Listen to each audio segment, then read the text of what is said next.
that we gather today to officially welcome our new University President, Sister Lilia Perez Tolentino, SPC.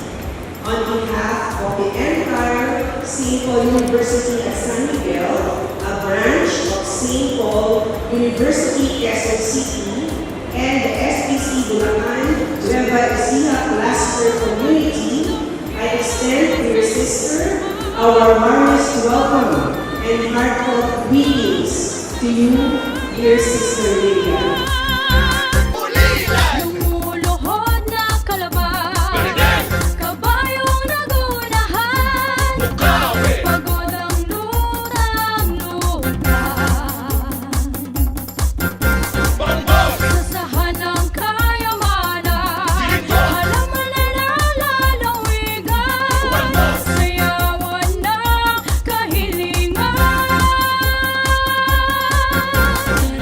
Sister Eileen just mentioned to you earlier that I am your fellow Ganawigan. I am a Homo Bulacania, my roots in the town of Baliwag. My future visits and encounters with you may be far and between. I assure you, however, that you will be part of my daily masses and prayers.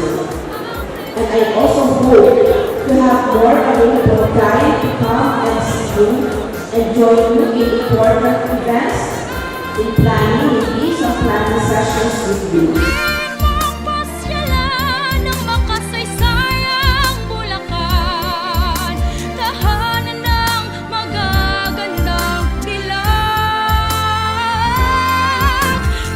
The life of a sister is a life of service. Whether you have a position of authority or not, our life is a life of service.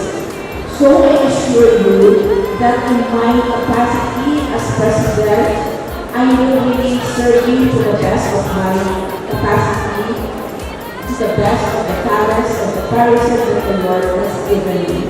I assure you of that.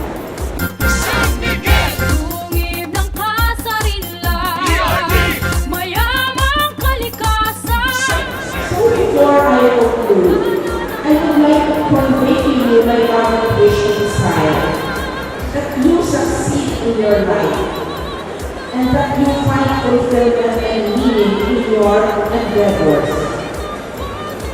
I pray that St. Paul University at San Miguel will continue to flourish and be a beacon and shining star, an authentic witness not only in this part of Bulacan, but beyond its geographical borders.